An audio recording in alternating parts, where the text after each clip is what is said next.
And now we move on to our next category of must-have apps, and it'll no doubt be a popular category among our listeners because it's all about radio, and radio is still obviously a popular form of medium or a popular medium in the community. You've got some good options on Android, I think, and we're going to talk about what we use. Warren, do you listen to the radio much on your phone? Radio, like I said, do not touch that dial. And of course, radio is a very important thing. When everything else fails, you have that radio, listen to the radio. I do have some radio apps, and I used to listen to radio a lot. And especially back then, of course, the king on the hill was that TuneIn Radio. TuneIn Radio, however, over the years or last few years, has not been all that kosher because there's something happening here and there. This station leaves and that one, doesn't want to be part of it. Or now I think some stations in France say, hey, we don't want to be recorded.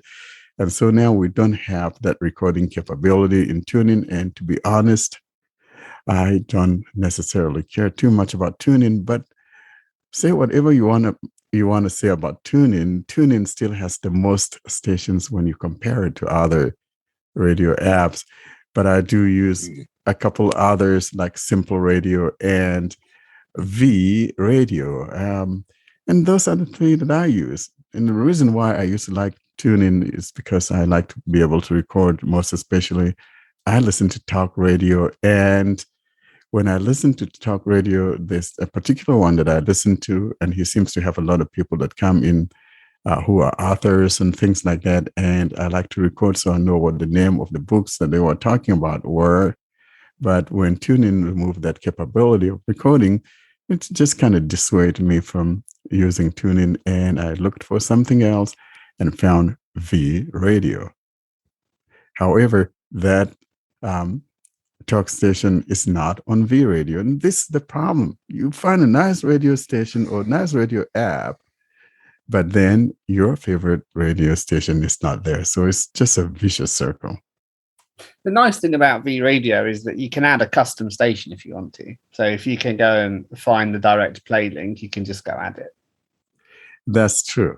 But, that's not a convenient thing for the average user. So unless you know what you're doing, is like trying to climb the Everest. Yeah. The advantage is, even if you don't know what you're doing, you can't screw it up particularly. It just won't work. Nothing bad will happen. You'll either get it right or get it wrong. But TuneIn, to be fair, allows you to do that as well. But I like that about VRadio, that you can add links to it. Let's say it's a nice app. Doug, do you listen to radio on your phone? No, I don't. I'd rather just use YouTube. But when I did, I used a combination of TuneIn, iHeartRadio, and Radio Player Canada app. So between those three, I was able to pretty much get whatever I wanted. Yeah, I'm like Warren. I'm a VRadio convert. Simple Radio doesn't seem to have the BBC on it. I know the BBC, at least for UK listeners, has fallen out with a few of the radio apps. I think with TuneIn it was because they wouldn't share listener information with them, so they didn't know who was listening. So that's been a problem on things like the Amazon Alexa, where you now have to use the BBC's own skill.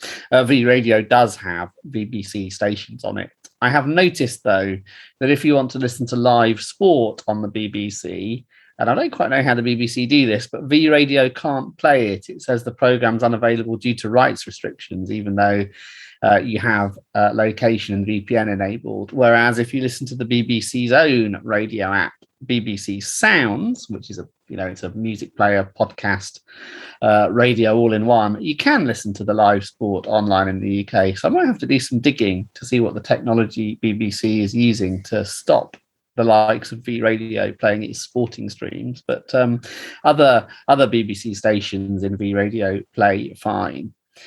The other app I just want to touch on, particularly for UK listeners, is a relatively new venture from a charity called British Wireless for the Blind. It doesn't give free wireless routers. We're going back even earlier than dials now. It started out with Winston Churchill as a charity and gave free radios essentially to eligible blind people. They've iterated their offer a little bit. They moved through internet radios. They have a tablet, and now they've started developing apps. And they have an app called Speech Radio, which is still fairly new. It is designed to work with Talkback, although it's semi-self-voicing as well, and they haven't quite got this right yet. So when you open it with Talkback, it tries to give you some instructions which Talkback immediately cuts off. But aside from that, you can control it with voice and gestures. And that will play global radio stations and the BBC. What I particularly like about it is that it loads radio stations very snappily indeed. I don't quite know why it loads it more quickly than other apps. So if you are in the UK, do give Speech Radio a little look.